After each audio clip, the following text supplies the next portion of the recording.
water, please? Yes. I'm trying to order this stuff. Okay, thank you. Hey guys, welcome to my channel. My name is Todd, and you are at my YouTube channel where I talk about all things faith, lifestyle, and education. So today we are sitting down for a little Q&A girl chat, and I am sitting on the floor inspired by my sis Melody Elisa. I love how she just like candidly sits on the floor sometimes. So I'm taking that from her video, sitting on the floor for a little girl chat. And these are questions that I got from you guys over at Instagram. So go ahead and grab your bottle of water, your tea, your coffee, and enjoy.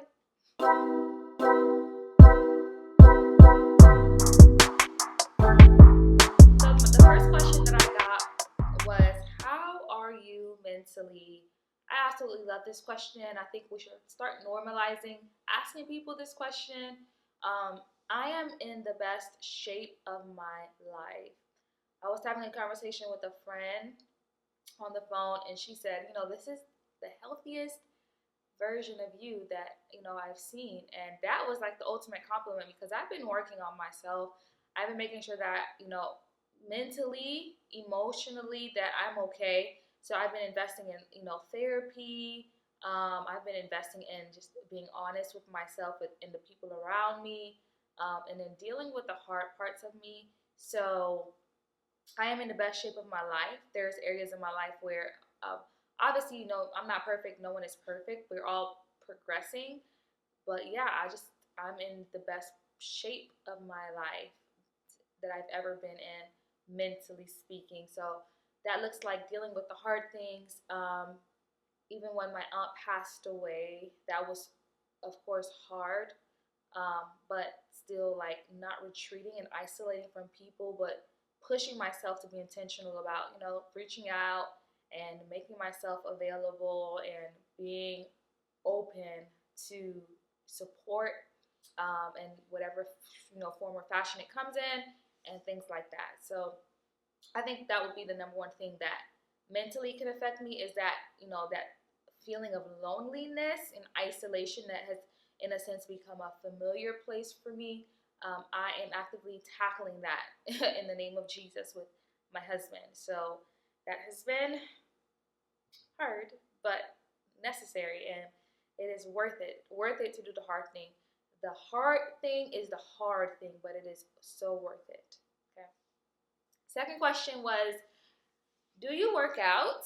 And if so, what do you do for workout? So I am an on and off, workouter, going to the gym, on and off person. Okay. So one season I could be working out consistently, but then I'll, stop going to the gym and then I'll go back to the gym and whatnot. So I'm on and off. When I do go to the gym, I am typically doing cardio first thing and legs second thing. But now that I've started working out with my husband, it's been arms. There is a workout plan that my cousin in love gave me. I just have not been consistent with it. And I love the gym. I love being active. I love working out. It's just a matter of consistency for me. But I'm a pretty petite person, so the on and off thing, it works, but I want to definitely be more consistent. Third question was, I really like a boy and need advice on how to remain level-headed. I remember those days. Having a crush on Zach and not knowing what to do. Remember that you are still single until proven otherwise. And number two, if you want to, understand, where his heart is at about you, and you're not wanting to waste your time in this, feeling interested in somebody that doesn't really feel interested in you, I would pray about it and ask the Lord for, just discernment and revelation about who this guy is for you. And then I would speak to trusted counsel, trusted friends to kind of give you some insight. And then I would, if possible, and if you have peace of God, make yourself available so you can show your interest. If this guy is reaching out to you, make yourself, available to him. Show him that you're actually interested. If it's like, if he's at school or at church, kind of like put yourself out there a little bit to see how he responds to that. But if it's, if there's nothing else, then I would, let it go and be okay with letting it go until, of course, he pursues you in that manner. Okay. Number 4 is, what should you do in the waiting season? So I have 2 new videos out about this. And when you say waiting season, specifically when it comes to waiting for your spouse, I have 2 new videos: how to prepare to become a spouse, and when is God going to send my spouse. So I think those 2 videos will be very, very helpful to you. And when it comes to waiting on a specific promise, that's not necessarily relationship related, I would prepare for the promise. That's like the number 1 thing you can do while you're waiting, is preparing to receive that blessing. So, for example, me or someone else praying and waiting for God to bless them in a huge way financially, I would start preparing now to be a steward of those finances, to be a giver, and to make myself, a person, a conduit that God can use to, resource the kingdom, and a person that he can trust with those finances. So start preparing for it while you're waiting, because the waiting season is not an idle season, it's a working season, and we just have to actively be preparing for that. Sector, I lost count. I don't know why I keep trying to keep count. But next question is, how do you tell a person that you can't be with him because he's not a man of God? You tell him. You say, hey, I really appreciate your interest in me, but right now you're not trying to. Right now I'm prioritizing my relationship with God as number 1, and I'm also looking for somebody that does the same. That's it. Be honest. And then move on. Next question is, you like someone and you tell God about the person and God tells you to wait. What do you do with your feelings? It's a matter of stewarding your feelings. Your feelings are not your God. God is your God. So if God is telling you to wait, then you wait, despite what you're feeling, despite the anxiousness to make a move. You don't do that. Okay, your feelings are not your leader. You steer your feelings. And I just have a picture of like a horse, and how a horse is like steered by something in the front of it. Your feelings should not be in the front of you steering you, okay? Your feelings are valid for sure, but they're not your leader. They're not your God. So I would, find safe places to express those feelings and emotions. Definitely bring them to the Lord, but don't make bad decisions because of them. Because God's answer for you to wait is also his protection. So yeah, just trust him, and in due season, you will reap your reward. What do you think is the importance of dressing appropriately in one's relationship with God? So what do you mean by appropriately? Because I can see this in multiple ways. So when it comes to modesty in the church, I think that's a whole subject in and of itself to like break down. I know people have taken advantage of that term, modesty, to justify religious judgment. And I also know that it is, there is a level of dressing appropriately in a sense that is respectable and honorable as a woman of God. So is it important? Absolutely. The way you dress is important, not just for the sake of appropriateness, but even just in terms of taking care of yourself, in terms of, how you want to not portray yourself, but how you want to represent the kingdom. I think that's a better term for it. Dressing is important, okay? And your matter of appropriateness your definition of appropriateness has to be rightly defined in terms of your motive behind why you're trying to dress appropriate. Are you trying to dress appropriate because you want to portray a certain image of Christianity or a certain image of a church girl?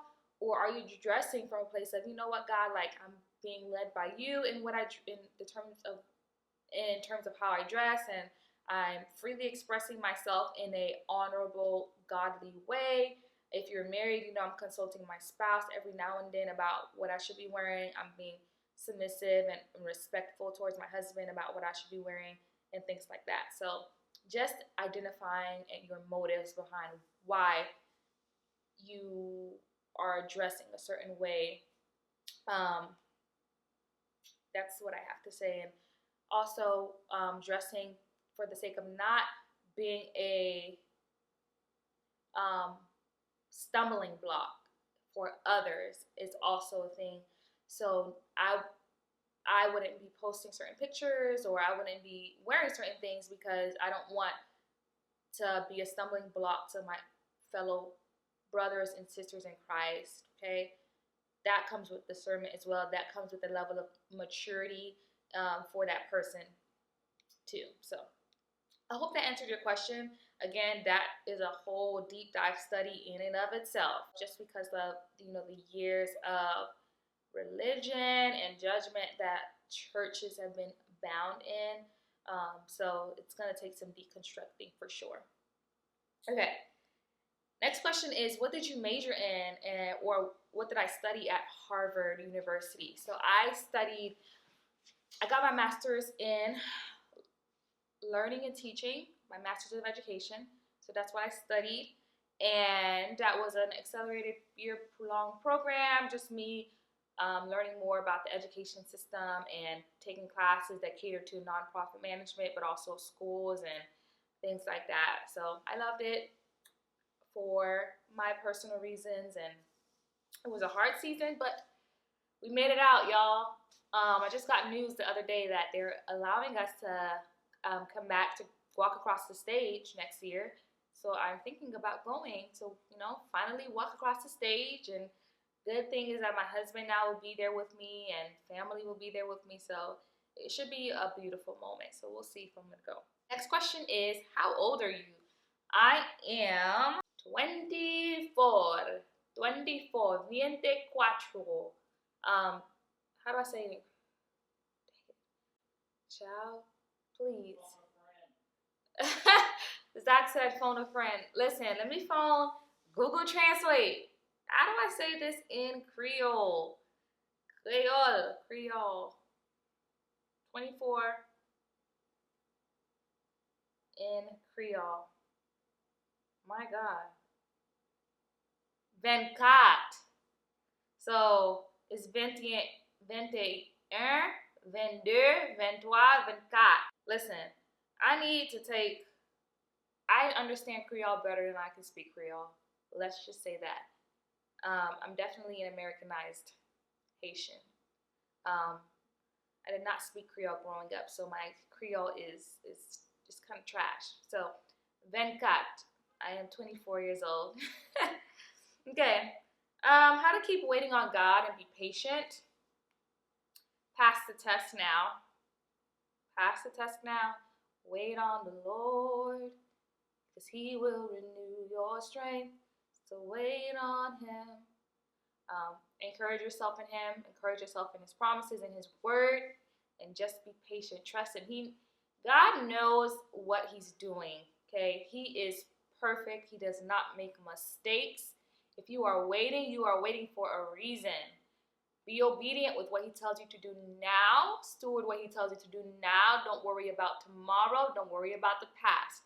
Steward your now,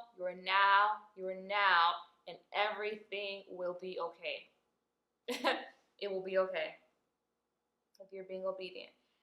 Next question is, do you think a girl can be the first one to notice a guy, even if he's the one that God has for you? Absolutely. I absolutely think, yes, a girl could notice a guy first. That doesn't mean that the girl is going to be pursuing the guy. You can show interest. You can make yourself available, and the guy can be like, okay, like I see, I notice her now. Let me make a move. That's the guy's job, to then make a move. I've seen it both ways, and absolutely, yes, I think a girl can notice a guy. It's what she does after she notices a guy that is kind of like wishy-washy and, questionable. But yeah, absolutely. And I trust that, you'll make the right decisions when it comes to that. Next question is, how to know if your season of marriage is here? Back to my YouTube video. When is God sending your spouse? I talked about that. Yes, I believe God gives confirmations. Yes, He will, put that desire in your heart. There will be confirmations. There will be peace. Yes, absolutely. I believe that God does give confirmations, and there are ways to know if your season of marriage is here. So go watch that video. Okay, how old are you, and where are you and your husband from? This is the last question. I am 24, and I am from Miami, Florida. My parents are Haitian from Haiti, so I am Haitian. And then my husband is from Michigan. He is from Detroit, Michigan. God brought somebody from Miami and somebody from Detroit, so we hood. Like, what are the odds, bruh? But yeah, I'm so excited for this next season of YouTube and what's to come next year. I love you guys. I am so thankful for my YouTube family and just the doors that God has been opening on this side of town, on this side of the web specifically. So God bless you guys so much. Until our next video, it is going to be coming out Friday, so definitely turn on those notifications, like this video, comment, show your girl some love on this video and the recent videos that I've put out. But love you guys, and I can't wait till the next time we see each other again. Oh, and if you didn't know, if you want to become a brand ambassador for my Christian apparel company, the one that God has blessed me with, it's called Blessed by the King. Go ahead and visit that link in my description box to apply and become a brand ambassador to represent the brand and all that we're about. Okay? You can visit that link for more information. All right, bye. Have a great day.